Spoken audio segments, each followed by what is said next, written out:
Le jour est à peine levé, il est 5h30 à l'ashram de la ville du port. Les plus fidèles sont déjà rassemblés dans l'enceinte du temple. Le silence de l'aube est parfois interrompu par un seul son.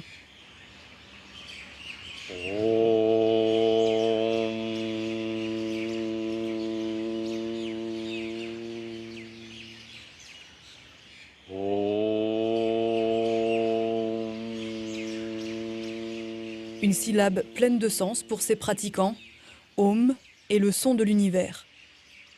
La méditation libre est menée par le Swami Advayananda Saraswati. Cela fait 29 ans que Didier Ferrer pratique, 19 ans qu'il médite en sa compagnie.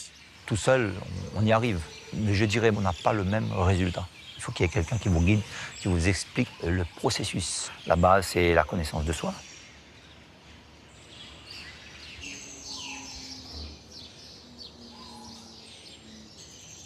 Se sentir bien en soi, bien dans son être. On essaie de s'ancrer dans tout ce qui existe autour de nous, en essayant d'oublier les bruits, les obligations familiales, etc. Et on entre en communication, on va dire, avec le divin. Le divin, pour moi, si vous voulez, pour nous, hindous, c'est l'univers lui-même.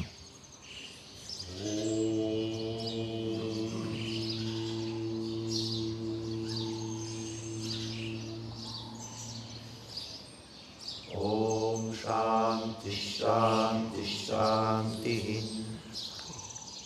20 minutes de méditation pour commencer la journée en concentration, suivi d'un rituel hindou dédié aux représentations de Ganesh et de Shiva.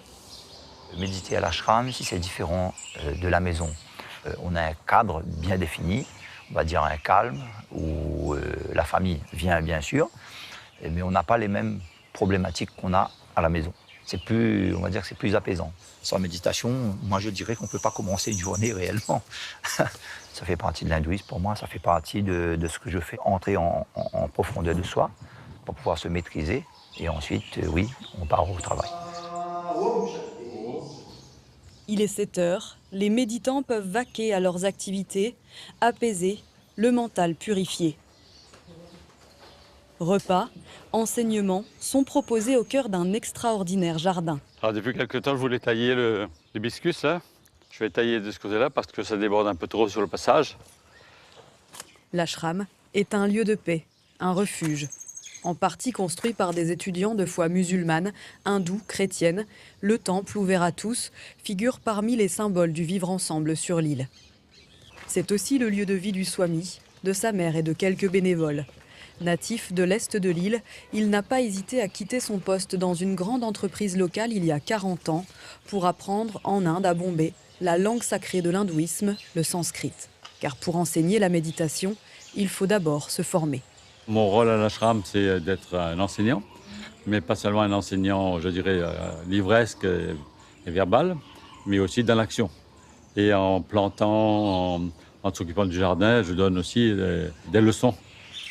Pour l'enseignant, il n'existe pas une, mais différentes formes de méditation. Jardiner, c'est méditer parce que la méditation, c'est pas seulement les yeux fermés.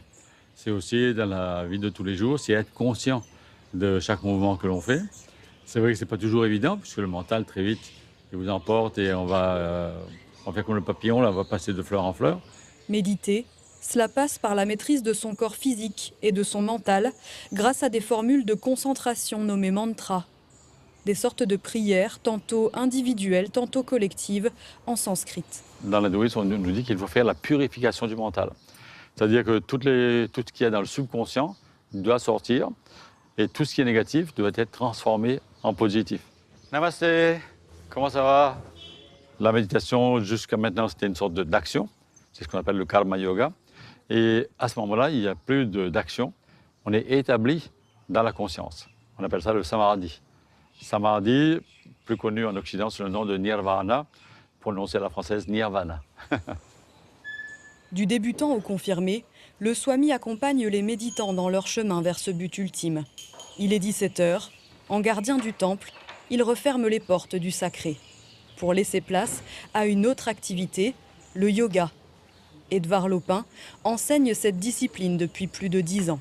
Le yoga, c'est justement ce qui nous permet de nous déconnecter de tout ce qui peut se passer à l'extérieur pour être centré sur nous, sur notre pratique.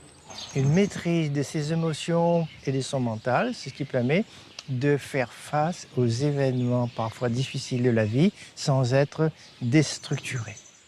Tous les mardis soirs, une quinzaine de personnes pratiquent ces exercices.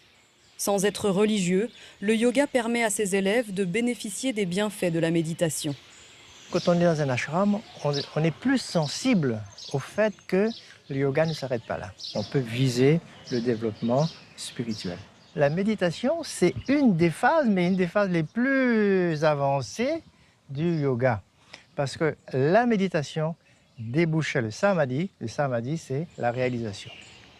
La réalisation, l'illumination, autrement dit atteindre le nirvana, après des années de pratique.